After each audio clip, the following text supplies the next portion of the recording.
दूसरा जो हम आज उठा रहे हैं प्रपोजिशन क्या होते हैं, किसको कहते हैं, तो ये बिल्कुल मैं आपको सिंपल तरीके में समझाने की कोशिश करूँगा और उम्मीद है कि आपको ये समझ भी आएगा।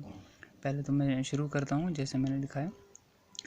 Preposition is a part of speech which is used to show the relation between the subject and object. ये एक पार्ट है स्पीच की, ठीक है। ये किसके रिलेशन को शो करने के लिए, बिटवीन किसके, सब्जेक्ट को और ऑब्जेक्ट को। अब सब्जेक्ट क्या है, ऑब्जेक्ट क्या है, ये मैं आपको बताऊंगा। आज मैं आपको कुछ हल नहीं, मतलब सिंपल पोर्शन बताऊंगा, कल उसको फिर इलाबोरेट करेंगे बड़े तरीके से, अच्छे तरीके से। तो उसमें एग्जांपल्स भी हम बहुत सारी लेंगे, तो उससे ये होगा कि आपको अच्छी तरह समझ भी आएगा। फ़िलहाल तो मैं आपको खाली बता रहा हूँ कि प्रपोजिशन क्या होता है। तो मैंने जैसे बताया, preposition is a part of speech which is used to show the relation between the subject and the object, दोनों के रिलेशन को बताता है। अब एग्जाम्पल के तौर पे मैंने क्या लिया, the book is on the desk. The book क्या है, किताब किस पर है, इज़ ऑन द डेस्क पे है, ठीक है।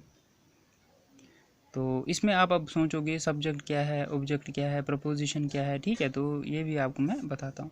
देखिए, पहले तो बुक जो है वो है सब्जेक्ट, वो क्या है, सब्जेक्ट।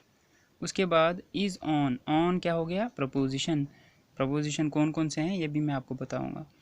ऑन क्या है फिलहाल, प्रपोजिशन। ऑन द डेस्क भी क्या है, ये हो गया बुक सब्जेक्ट, डेस्क हो गया ऑब्जेक्ट, ठीक है। तो दोनों के रिलेशन आ गए, सब्जेक्ट भी आ गया, ऑब्जेक्ट भी आ गया, और ये ऑन क्या हो गया, प्रपोजिशन, ठीक है। ऐसे ही मैंने एक और लिया, the cat is under the table. Cat क्या हो गई यहाँ पे, सब्जेक्ट, ठीक है। इज़ अंडर क्या हो गया, प्रपोजिशन, ठीक।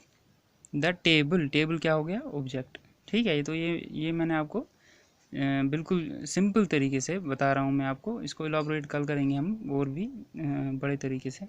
अब आप बोलोगे कि प्रपोजिशन मतलब कौन कौन से हैं, या किस तरीके से हम प्रपोजिशन को नोट करें, मतलब कैसे पहचानें कि प्रपोजिशन कौन सा है, इज़ क्यों नहीं है, ऐड क्यों नहीं है, ठीक है।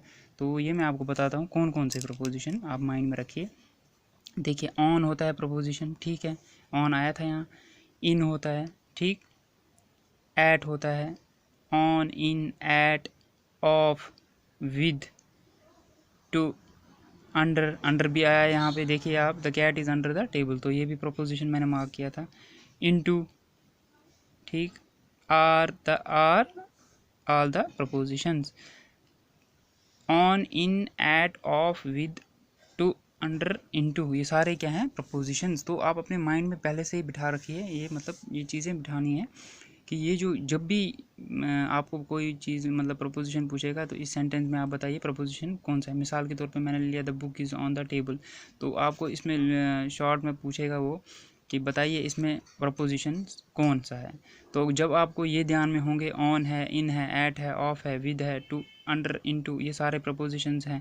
इस लाइन में अगर आप सर्च करोगे ऑन है, हाँ बिल्कुल है, तो आप क्या कहोगे, जड़ से पहचानोगे कि नहीं, ऑन प्रपोजिशंस है, ठीक है।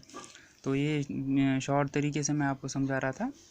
कल हम इसको और मतलब एग्जांपल्स लेंगे बड़े बड़े, उसको आप करेंगे और उससे आपको क्या होगा, समझ आ जाएगा अच्छी तरीके से। तो उम्मीद है आपको ये टॉपिक समझ आया होगा। तब तक के लिए थैंक यू।